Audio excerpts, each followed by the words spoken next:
एक सतीश नाम का सेठ रहा करता था। वो लोगों को उधारी पैसे दिया करता था। जो उधारी पैसे नहीं चुका पाता उनसे वो तरह तरह की डिमांडें किया करता था। उसी गांव में एक संतोष नाम का गरीब व्यक्ति था।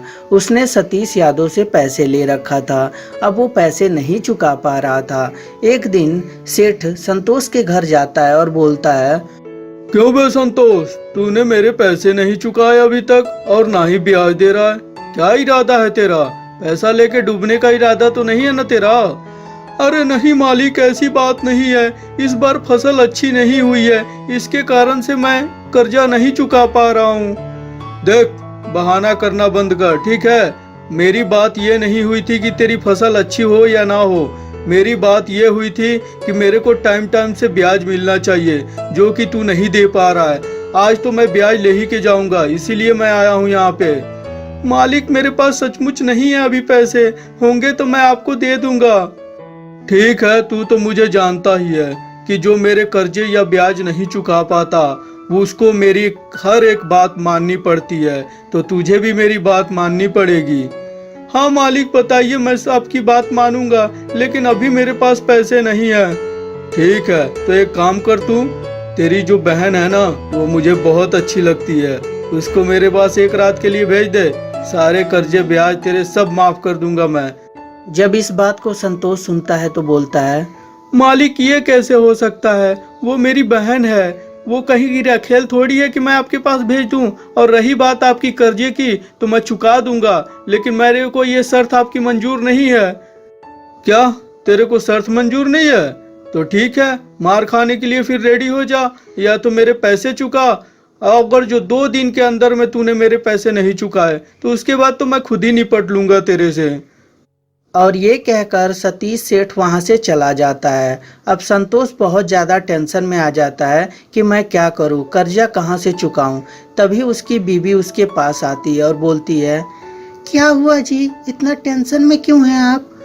अरे यार, क्या बताऊं तुमसे, तुम्हें तो पता ही है, सतीश सेठ से मैंने उधारी पैसे ले रखा है। अब पैसे ना चुका पाया तो वो कह रहा है कि अपनी बहन को मेरे पास एक रात के लिए भेज दो। गुस्सा तो इतना आया कि मन किया कि सेठ को जान से मार दूं। अभी जिंदा छोड़ दिया उसको, वही बहुत ज्यादा है। ठीक है जी, आप चिंता मत करिए, सब कुछ सही हो जाएगा। अरे का खाक सही हो जाएगा, वो साला फिर 2 दिन बाद आएगा। और ये कहकर संतोष वहां से चला जाता है। तभी उसकी बीवी सोचने लगती है कि मैं क्या करूं। तभी उसकी बीवी उस सेठ के पास जाती है और जाके बोलती है, मालिक, मैं अपनी ननद के बदले यहाँ आई हूँ, जो भी करना है आप मेरे साथ कर लीजिए। अरे पागल औरत, मेरे को घोंसला चाहिए, चिड़िया नहीं चाहिए। और ऐसे भी तू तो बूढ़ी हो गई है, तेरा उम्र देखा है। अरे मैं दूसरों का जूठा नहीं खाता, तुझे अपने ननद को लेकर आना है तो लेके आ, तेरे को कौन पूछता है। जा यहाँ से, फालतू का मेरा समय बर्बाद कर रही है तू। और इस तरह संतोष की बीवी अपने घर चली आती है और आकर अपनी ननद से बोलती है, रिया, तुम्हें पता है तुम्हारे भैया इस समय बहुत मुसीबत में है और बहुत ज़्यादा टेंशन में है, और उस टेंशन को तू ही बस सही कर सकती है। कैसी टेंशन भाभी? अब क्या बताऊं तेरे से, कहने में भी मुझे शर्म आ रही है। वो जो सेठ सतीश है ना, वो तुझे एक रात के लिए बुला रहा है और उसके बदले तेरे भैया ने जो पैसे उधारी लिए थे उसे माफ़ करने के लिए कह रहा है। अब तू ही कुछ कर। भाभी, मैं नहीं जाऊंगी उसके पास, वो अधेड़ उम्र का आदमी है, बूढ़ा भी हो गया है, मैं नहीं जाऊंगी उसके पास। नहीं रिया, ऐसी बात मत बोल, जाना तो तुझे पड़ेगा ही। नहीं जाएगी तो तेरे भैया को वो जान से मार देगा, मैं जानती हूँ, वो सेठ बहुत ज़्यादा खतरनाक आदमी है। लेकिन फिर भी भाभी, मैं नहीं जाऊंगी उसके पास। अरे तू चिंता क्यों करती है, तू वहाँ जैसे ही पहुँचेगी मैं पीछे से पुलिस को लेकर आऊँगी और पुलिस सब कुछ देख लेगा और तू बोल देना कि मैं इनसे शादी की हूँ, और इस तरह तेरी घर भी बच जाएगी और मेरा काम भी हो जाएगा और तेरे भैया का भी काम हो जाएगा। ठीक है भाभी, लेकिन जल्दी से आइएगा, वरना वो जानती है ना सेठ कितना खतरनाक है। तू चिंता मत कर, मैं जल्दी ही आ जाऊँगी।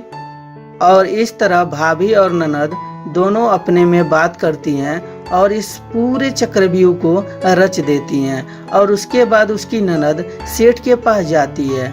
सेठ बहुत ज़्यादा खुश हो जाता है और सेठ उसके साथ सारा गलत काम कर लेता है। तभी इधर पीछे से ननद उसकी पुलिस को लेकर वहाँ पहुँच जाती है। क्यों बे, इस लड़की को कहाँ लेके आया है तू क्या समझता है अपने आप को?